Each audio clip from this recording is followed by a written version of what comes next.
Widdowson being arrested for sitting here having peaceful conversations with people who wanted to talk to her. She's now just been taken off.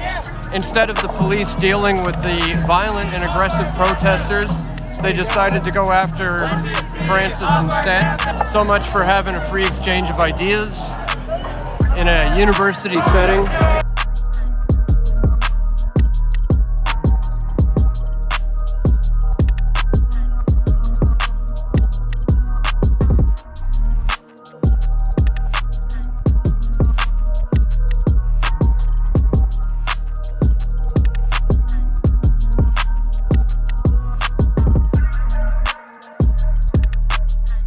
As you can see, guys, we got a whole bunch of protesters out here who want our blood right now. So we are being escorted by the police. It's gonna get us safely on this bus before we get attacked. Wow. Crazy turn of events here at UBC. I managed to get on the bus with the good guys. Looks like we made it out alive, guys. Thank God. It got really intense in there. This is Dan Dix here reporting for Press for Truth. The intro footage that you just watched was from UBC's Vancouver campus, where yesterday it turned into a battleground over one simple demand. Show us the evidence. Another chapter unfolded in the ongoing battle for truth and free speech on Canadian campuses. If you thought the crackdown on questioning official narratives couldn't get any more Orwellian, just wait until you see what I'm about to show you that went down yesterday at UBC. I was on the front lines. I documented everything.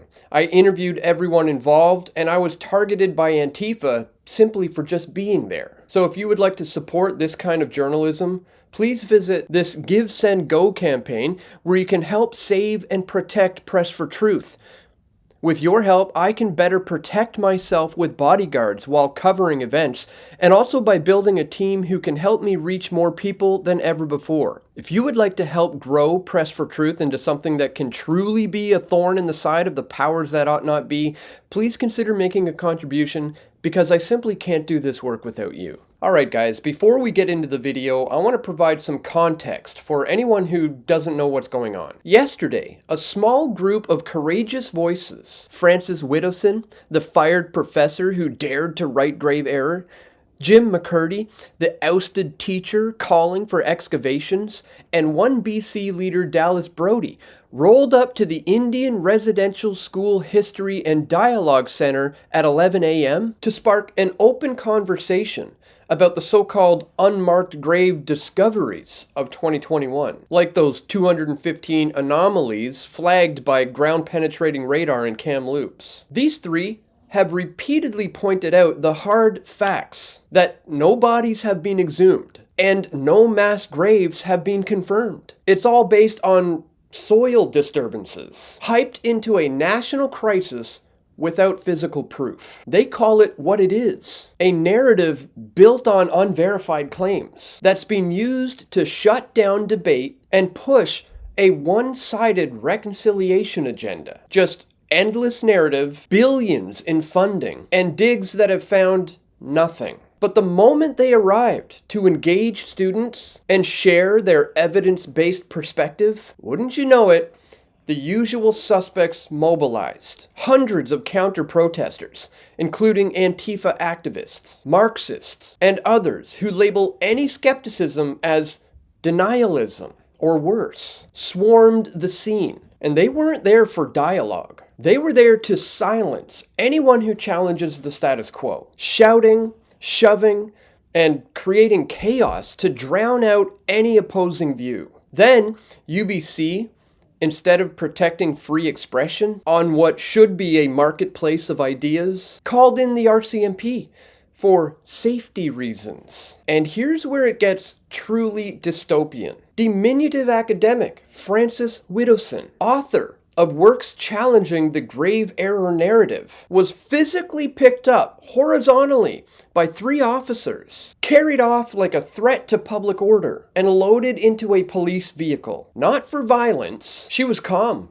engaging even with young Indigenous students who approached her. But no, she was dragged off the property for refusing to back down. Jim McCertie and Dallas Brodie were escorted away as well, herded off campus under police protection as the mob pressed in. Brodie later reported being assaulted multiple times by the crowd. Yet somehow it's the truth tellers who get treated like criminals. I've been in their position a few times before, and I was there to document it all. Because what we saw at UBC yesterday was textbook censorship in action. A university that prides itself on dialogue shuts it down when the dialogue challenges the approved story. Protesters scream about harm while inflicting intimidation and physical pressure. Police remove the peaceful speakers, but not the aggressive crowd. That's Canada for you in 2026. If you demand proof of graves, you get carried off campus. These three stood firm for excavations, evidence, and real reconciliation, not enforced silence. So the mob proved the point. If the facts were on their side, they would debate instead of act like thugs. So what you are about to watch right now is everything that went down yesterday at UBC. Watch the footage and decide for yourself who's on the right side of history. Hey guys, Dan Dix here reporting for Press for Truth. I'm here at a pretty big counter protest because there's a few speakers here showing up to talk about the residential school hoax, the fact that no bodies have been found, and these are all the people who are here to counter protest this thing. It's amazing how many masks are in the crowd in 2026. Wild to me, but at any rate, I'm going to be here for the duration of this day. I feel largely outnumbered. I hope I don't get surrounded and attacked, but stay tuned for my coverage, guys. I'm going to be here all day. Wish me luck.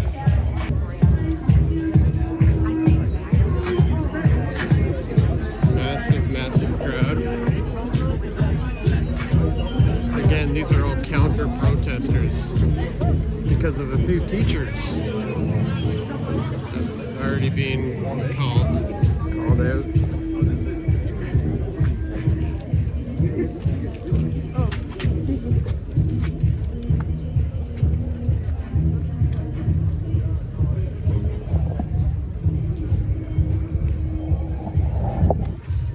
Didn't take long for me to be getting followed already. So this is who these protesters are here for. No, you're not walking in. No, you have no authority. You're not walking in. You have no authority. You are not walking in. Wow, they're already surrounding her. She's just trying to enter the premises and they're all over her. Stop pushing people. Stop pushing people.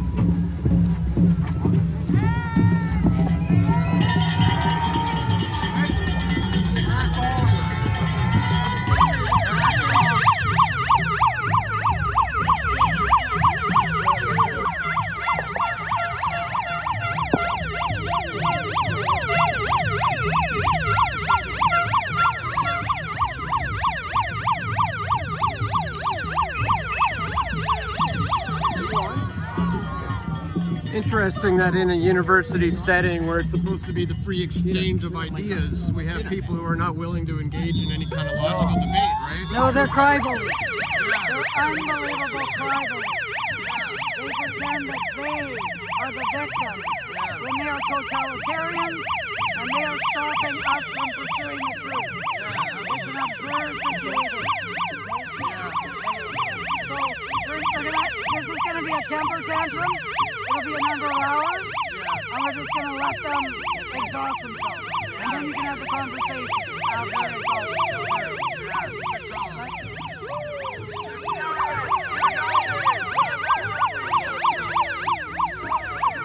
So we're here to pursue the truth about the Cameron's case. The truth is,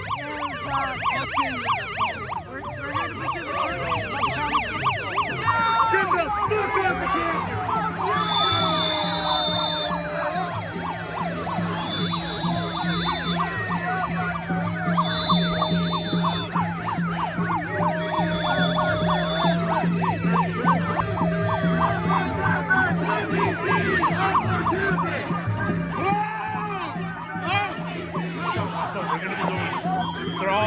see if people push it. Do not do that. Do not push that. Get the fuck out the campus.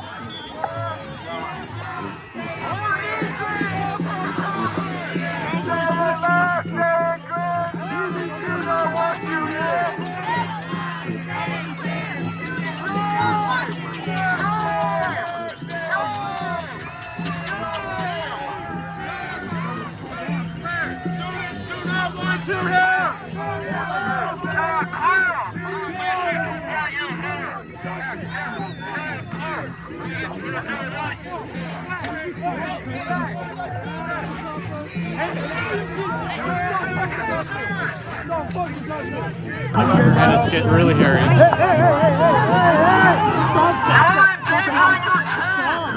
Francis! Man down! Man down! No, let him get up! Somebody's down! Somebody's down!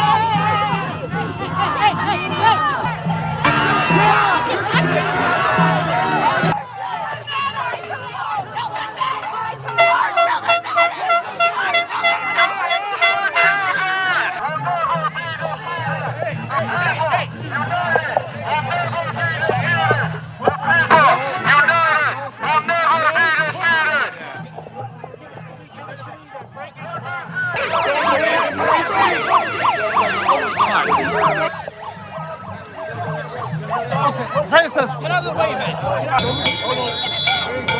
Don't push. Push me. No pushing. Lady, you're looking controlling now. You're looking really controlling. Like children throwing temper tantrums. Yes. University dollars at work here. Yeah, High intelligence. yeah, I know. Let's bang a pot. Yeah. That's really smart.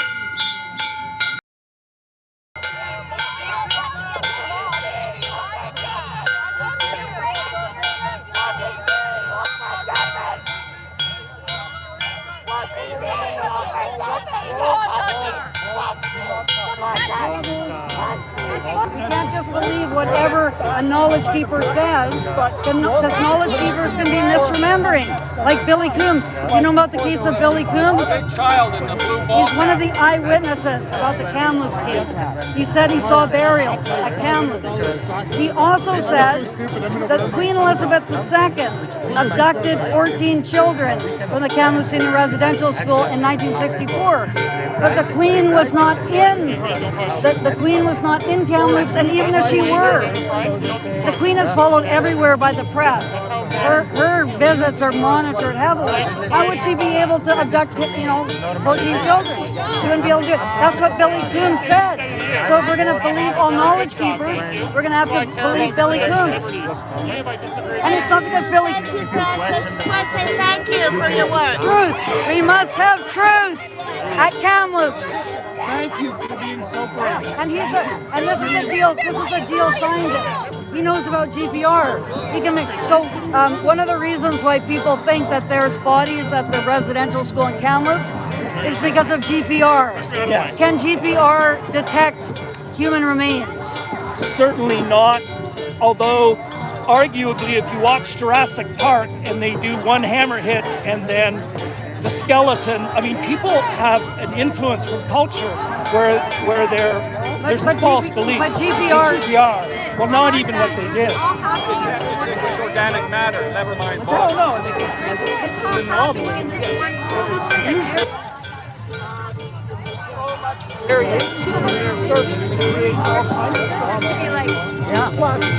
it's unlikely that there's going to be 215 buried.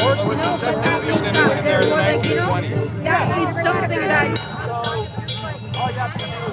No, but it could be. Or 215 animal burrows. Do you know how many animal burrows there are in a field? So this tool that helps you look for this kind of stuff. It just says there's something under the soil. There's everything under the soil. Yeah, so you have to But think then why use this tool specifically to look at 215? because the GPR Sarah Bollier said that there were these 215 anomalies that look to her like they would be probable burials. A GPR geoscientist say those do not look like probable burials. They look more like they would be lights, or they might be animal bones. They're saying that it's highly unlikely. I think it's a little insensitive to try and go and dig up burial sites. But we don't know that they're burials. We have to, first of all, the Canada's band wanted money to do the excavations. So they were pushing for the excavations. Now they haven't done them, even though they got $12.1 million. So do you think that the band should do the excavations if it got the $12.1 million to do them? They asked for that. They asked for it. What were their exact words though? They had an application called application for funding, and they had doing DNA and forensic analysis was part of the $3.2 million out of the 12.1.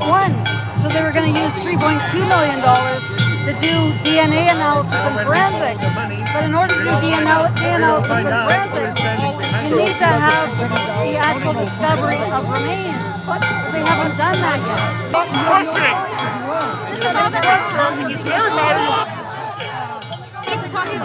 Conrad, you don't need to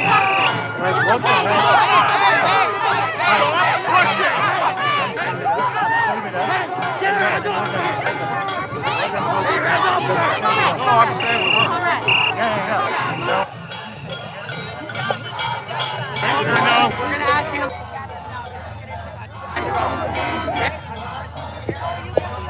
Can you remove all these assholes? No, I'm asking. Yeah, but I'm not going to leave. You get all these tribalies out of here. I'm here as an academic talking about this case, and these people are completely out of control. Fireman, we're gonna have you. This guy's asking her to leave. You caused it. You get campus security and you don't see. Your own shirts, you caused it. I'm not going. This guy wants her to leave. These people are She's not going to leave. You guys get your own shirts out of You here. can walk and talk. You can walk and talk. We're gonna walk that way. Carry her out. All right, we're looking up for Francis to arrest her. You should walk out with us, I guess you could. This is not the freest country on the road.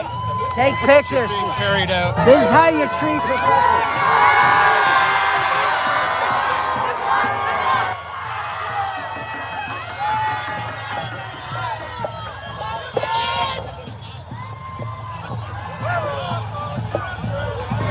back up. Back up.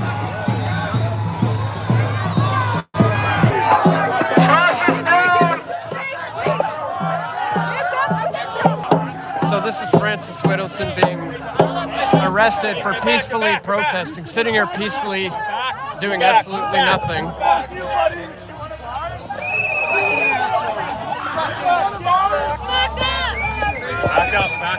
Back up. Space, guys. She's a professor, you know that. You fucking arrested a professor! You're fucking Good job, guys.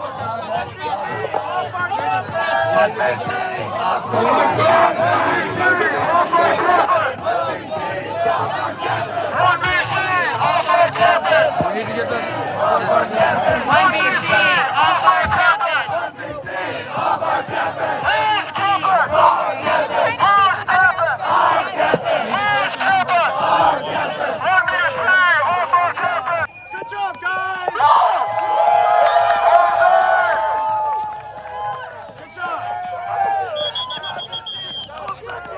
UBC, off our campus! Off our campus!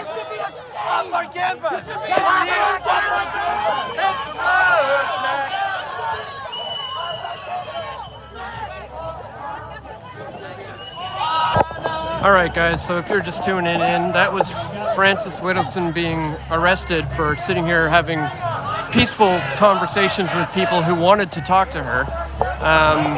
She's now just been taken off. Instead of the police dealing with the violent and aggressive protesters, they decided to go after Francis instead.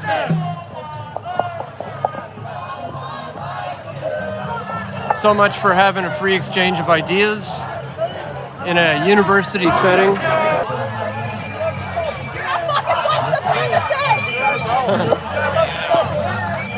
The old Euro white supremacists.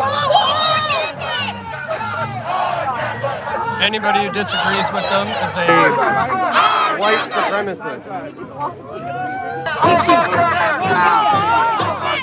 Where is she? Where is she?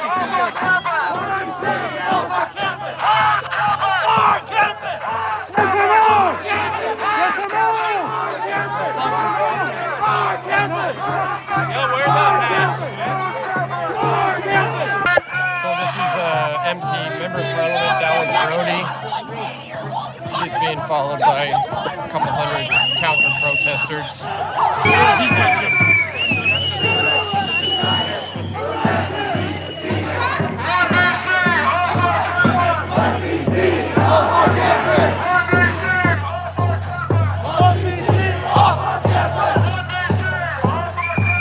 So, looks like they managed to get to safety.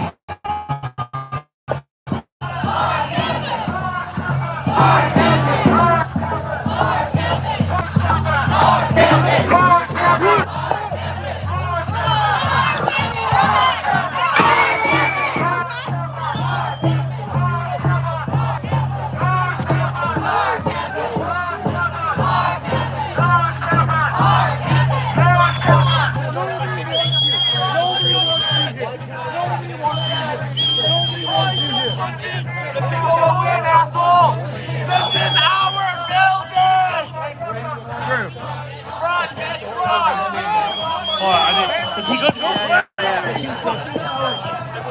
Yes. Yeah, let him in.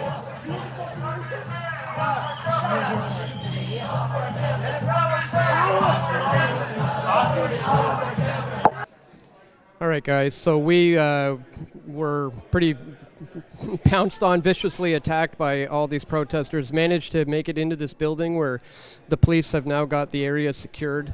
There's a lot of protesters hanging around waiting outside for us to leave, and as I understand it, the police are now going to escort us to a bus so we can leave this building unharmed and not attacked by these crazy people who don't understand or don't believe in dialogue. The police are going to escort us to a bus and then figure out how to get myself and others back to our cars, which are right around here. There's no way I'm going to walk to my vehicle right now because we were attacked earlier. If you want to see that, go watch the live stream. Frances, the teacher who was fired from her job about speaking out against these things, was arrested, or rather detained, they would say, for her safety, because things got so hairy and violent and intense that the police ended up intervening. Now we're kind of kettled into this small little building. The police have it secured. They're going to escort us out to a bus, take us away from here so we don't get hurt, and then that'll be the end of this crazy day. But interesting that it's being held at a place called the Dialogue Center here at UBC. These people aren't interested in dialogue. The universities are supposed to be about the free exchange of ideas. If you think I'm wrong, tell me what I'm wrong about. If I think you're wrong, I want to be able to tell you what you're wrong about. That's how we learn. And that's what I thought a university setting was supposed to be all about. But as you can see, these masked counter-protesters want nothing to do with debate and everything to do with shutting down free speech. So stay tuned and go check out that live stream. All right, guys, well, that was obviously rather intense, as you saw, and I'm here with Jim now, one of the teachers who has been attempting to have conversations with people, and one would think that at a university setting, it should be a free exchange of ideas where people can have debates. If I'm wrong, you tell me I'm wrong. If you're wrong, I'll tell you you're wrong, and maybe we can learn something from each other. What do you think this says about the state of so-called dialogue when we're at the Dialogue Center and we're being shut down like this? I think that's an excellent point. So it's really worrisome for me because I'm a teacher that lost his job 5 years ago for saying something that was true, which was no murder or missing children at any residential school, and the whole world was against me. And now, thankfully, that there are people that can see people in this room and so forth, but still an awful lot of students, because they've been so brainwashed, have no idea that it's a hoax, that Canada has always been a good country, did its best, And it began educating Indigenous children for free almost from the very beginning of Europeans coming here in the 1600s. What's it going to take for people to understand that? I mean, literally no bodies have been excavated to this day. So, I mean, would that even satisfy these people if they know that for a fact? Well, no. Well, you hope, but I think what the purpose of going to university is not something I wanted to do originally, but it's the idea that, if you leave a lie, embedded in society for long enough, then it becomes part of the folklore, part of the legend. William Tell didn't exist. Robin Hood didn't exist, as they're being described. And so I'm worried about residential schools where kids were educated freely, boarded. Many of them were like child welfare services where families were not taking care of their children, so they had somewhere to put them. And so this idea of a universal condemnation of a school system without any knowledge. And so what you hope at a university, you come and people are going to be interested in hearing what you have to say. But as you said very wisely, at the UBC Indian Residential School History and Dialogue Center, there was no dialogue. How ironic is it that this entire event was held at a place called the Dialogue Center, and literally any form of speech whatsoever was completely shut down, right? Yeah, I don't know what else to say, man. You just say it so well. But it's a very worrisome thing, because what differentiates a democracy from a totalitarian state is that you have basic rights and freedoms. And so free speech is something that's, it's fundamental to many of us. I mean, I don't want to live in a dictatorship. And so I think it's a slippery slope if you allow students to transform into a mob of not just censors but witch hunters and I think almost Maoist students who are out to destroy not only teachers but their own parents. And then the police ended up arresting Frances, or at least detaining her and getting her into a car and getting her out of here. Do you think that was for her safety, or are they appeasing the crowd here? Yeah, well, that's really interesting. So you have the person in Canada who's the most knowledgeable in residential schools arrested. Yeah, pretty wild, guys. So as you can see, we managed to get into a place of relative safety. We're going to be escorted out now by the police so we don't get attacked on our way out. And so, I'm glad to get that interview with Jim, but it looks like we're about to get a police escort the heck out of this place. So wish us luck. Okay, so police are now escorting us to a bus.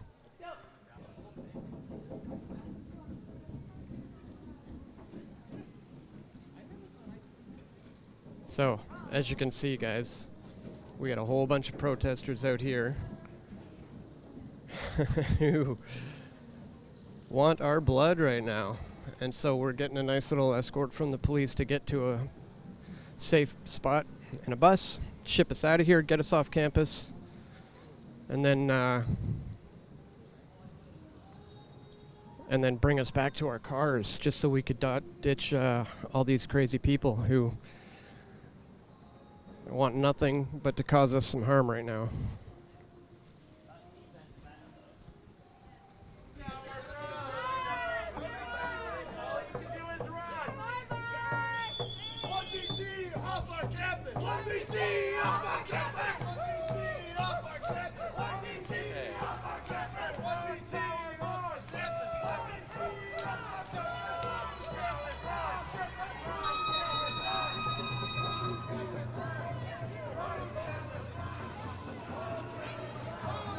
All right, guys, we are being escorted by the police because of this massive crowd behind us.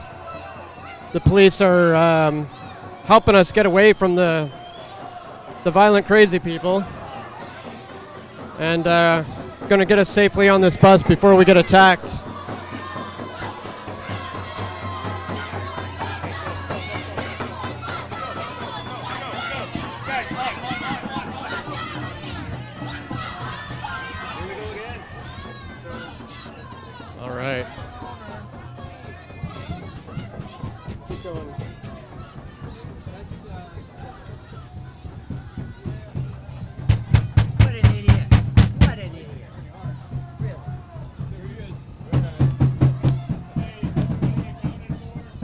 This is absolutely insane. I think we're all on.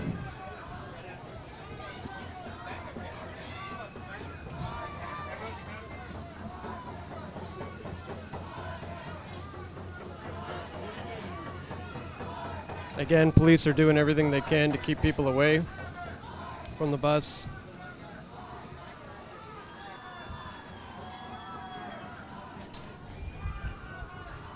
And this is what we're dealing with right here.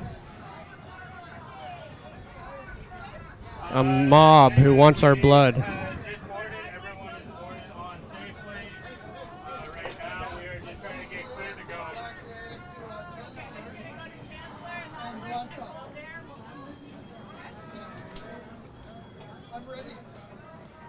Driver's ready to go. Watch your back. Sorry.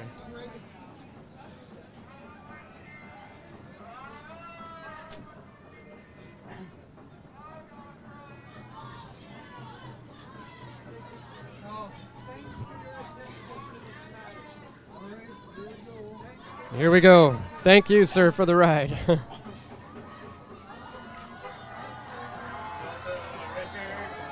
Wow. Unbelievable. Unbelievable.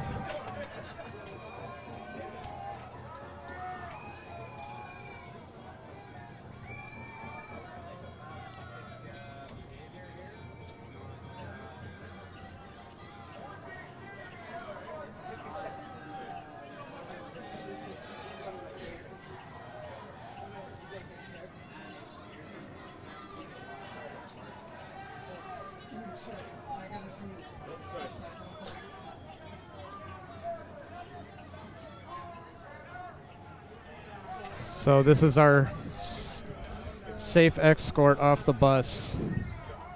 Sorry, off the campus in a bus.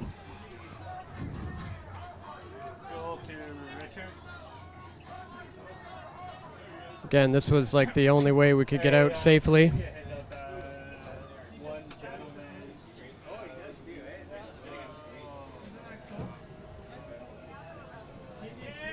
And there we go. Woo!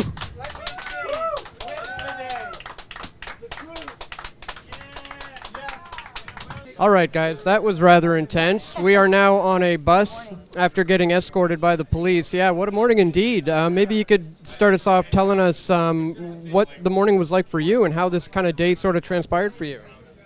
Well, actually, I expected a lot of pushback out there, but also I always, when I go out to these things, I know that they're the loudmouths and the paid protesters and the dug-in groups. But often there are a lot of people out there who actually are quite interested to hear what's going on, and those are the people that I want to be heard by and speak to. And as it turns out, I did have a lot of really decent conversations with people that were civilized and want to know, why are you out here? What are you doing?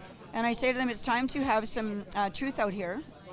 We're standing in front of the supposed dialogue center for Native stuff. I forget the name of the actual name of the place, but it's a dialogue center. And yet, look what happens. You can't have dialogue. It should be called the monologue center.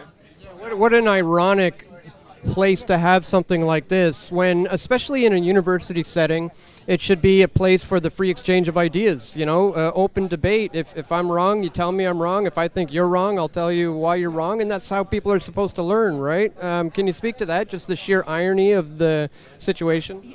It is sheer irony, because when I was young and went to university in the 80s, the university was a place where you went to open your mind and learn things outside of what you learned in your home, maybe, new views. You learned different types of political theory. You learned about capitalism. You learned about communism. You learned about, you took economics 101. You understand, you just start growing. And I remember being so excited when I first got to university to hear from all these different professors and literature, different literature. And so now what I see happening is that isn't going on anymore. It's become much more of a form of indoctrination at university, and certain views are simply not allowed to be had. And you have to accept certain catechisms that you can't diverge from. Otherwise, you get in trouble with your friends. That is terrible. This should not be happening. And the UBC receives $1 billion each year from the provincial government. And if I were premier for a day, I'd say the very first thing is all your funding is being pulled until you start making sure there's diversity of thought allowed at the university. And that means professors who are diversity of thought. That means precepts and teachers' aides who are diversity of thought, not diversity of sexuality or diversity of skin color, diversity of thinking. Thinking is what matters. It doesn't matter all the other stuff.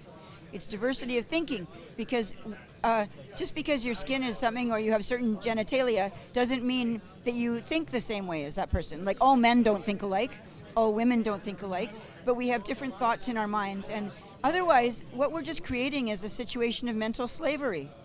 And if you don't go, like, if you write a paper that goes against what your professor believes in, you can get a bad grade. So what do you start doing? You start writing a paper that agrees with everything that they said to you. That's dangerous. Well, as a member of parliament, you were essentially just asking questions, just pointing out that there's a lack of evidence here, really just saying things that are literally truthful, and was essentially ostracized. I mean, tell us a little bit about that, because you were really just bringing up facts and speaking the truth. Yes, it has been a very, sometimes unpleasant journey, but in many ways, I have met people in this province who it's just been astounding. The people who write to me and say thank you. And really, sometimes you need to go through difficult times to get stronger and to really see, in my case, the belly of the beast. That legislature, let's talk about diversity of thought. That legislature has 93 MLAs in it, and I'm one MLA. I said something that all of the other people were nervous about me saying. You can't say it, and you are going to be expelled for saying it. And even the Premier, David Eby, regularly stands up in the legislature and points at John Rustad, who's not the leader anymore, but he would point at him and say, "You brought her in here. It's your fault she's in here." And I'm thinking, he didn't bring me in here. The people in my riding elected me to be in here. And if I get elected out, then that's the way it goes too. But you see, it's not enough that all of the NDP and all of the Conservative Party are agreeing with something. They have to have absolute unanimity of thought, mental slavery. And that's ridiculous. We should be having rigorous and sometimes ferocious debate in that legislature, because that's how we avoid things like civil war. We have it out in there. And if people feel like their voices aren't being represented, and I represent a lot of voices in this province, they will get frustrated and angry. And that's why we have a legislature, to make sure that things don't get hot.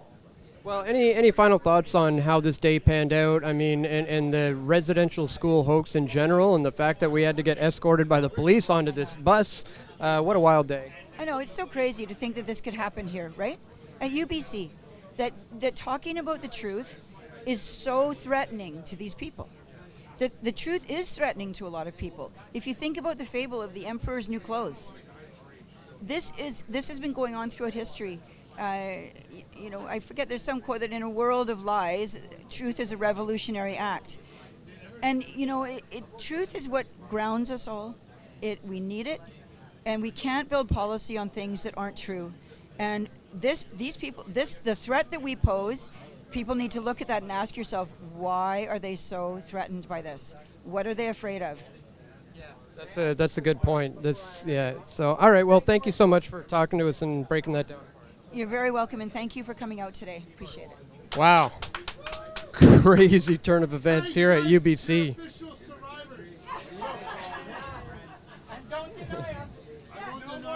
I managed to get on the bus with the good guys. The people who were being targeted throughout this entire event. And, special thanks to this driver, putting himself in danger. But I don't know where they're taking us. Somewhere safe, somewhere off campus, somewhere safe. And then we got to work on getting back to our cars safely as well.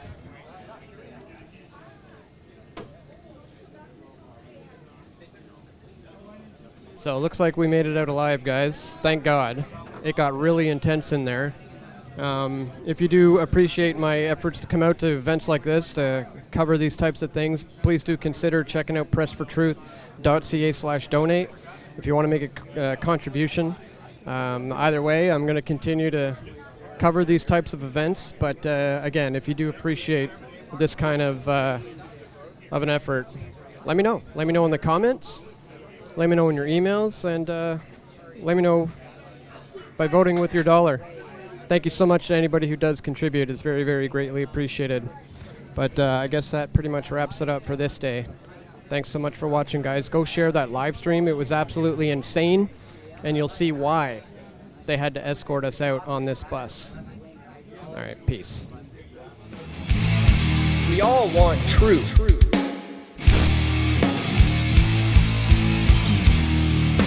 The truth will set you free.